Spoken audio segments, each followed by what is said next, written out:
12ই জানুয়ারি সকাল ঠিক 9টা। এস্তোনিয়ার air defence radar অপারেটরদের জন্য দিনটা শুরু হয়েছিল একদম সাধারণভাবেই। বাল্টিক অঞ্চলের আকাশে প্রতিদিনের মতোই কিছু বাণিজ্যিক কার্গো বিমান ওঠানামা করছে, কয়েকটি যাত্রীবাহী বিমান আর কিছু সামরিক ট্রেনিং বিমান উঠছে। সবই পরিচিত প্যাটার্নে চলছিল।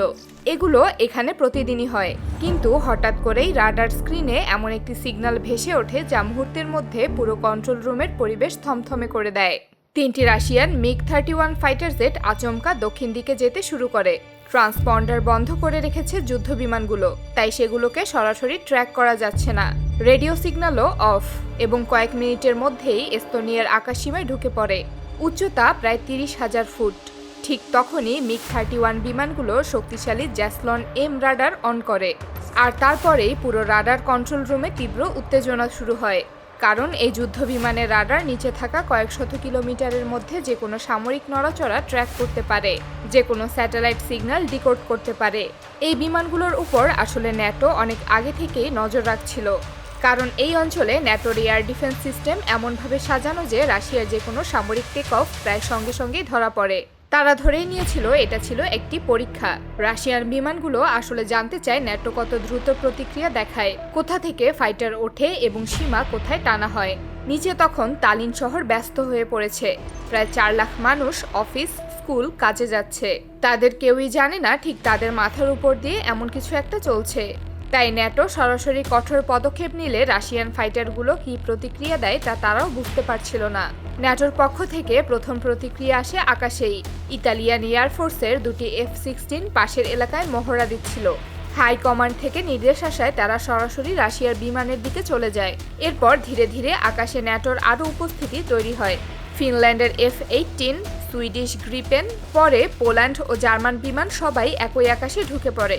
বাইরে থেকে দেখে মনে হচ্ছিল ন্যাটোর আকাশে আজ ভারী কিছু হতে যাচ্ছে। MiG-31 গুলো জানতো ন্যাটোর জোটের এতগুলো যুদ্ধ বিমানের ভেতরে ন্যাটোর আকাশে ঢুকে কিছুই করতে পারবে না। তারা এও জানতো তারা যে আকাশসীমায় ঢুকেছে এখানে তাদের এক চুলো ছাড় দেওয়া হবে না। কিন্তু তারা ঘুরছিল, অবস্থান বদলাচ্ছিল এবং এমনভাবে উঠছিল যেন তারা ভয়ও পাচ্ছে না। কিন্তু আসল বার্তাটি আসে এরপরে। কয়েক মিনিটের মধ্যেই বাল্টিক আকাশে আবার রুশ ফ্লাইট দেখা যায়। একসাথে 4টি Su-35 ফাইটার, সম্পূর্ণ অস্ত্রসজ্জিত, খোলা রাডার প্রোফাইল, কোনো লুকোচুরি ছাড়াই। এই দৃশ্যটাই পুরো খেলাটা বদলে দেয়। Su-35 এমন একটি ফাইটার যেটি শুধু শক্তিশালী নয়, এটিকে বিশ্বের সবচেয়ে ভয়ঙ্কর ফাইটার জেট বলা হয়। এর কয়েক টন মিসাইল বহন ক্ষমতা, দীর্ঘ পাল্লার এয়ার টু এয়ার মিসাইল, শক্তিশালী রাডার এবং ইলেকট্রনিক ওয়ারফেয়ার সক্ষমতা এমন যে কোনো প্রতিপক্ষকে দুইবার ভাবতে বাধ্য করে। একসাথে এতগুলো ভারী ফাইটার মানে শুধু উপস্থিতি নয়, এটি একটি স্পষ্ট বার্তা। এইবার ন্যাটোর আকাশে আর আগের মতো তৎপরতা দেখা যায় না। কোনো দ্রুত প্রতিক্রিয়া নেই, প্রকাশ্য কোনো চ্যালেঞ্জ নেই। কারণ সবাই জানে Su-35 এমন একটি প্ল্যাটফর্ম যার সঙ্গে ভুল বোঝাবুঝি মানেই পরিস্থিতি কয়েক সেকেন্ডে হাতের বাইরে চলে যেতে পারে। এই নীরবতা দুর্বলতা নয়, এটি বাস্তবতা বোঝার প্রতিফলন।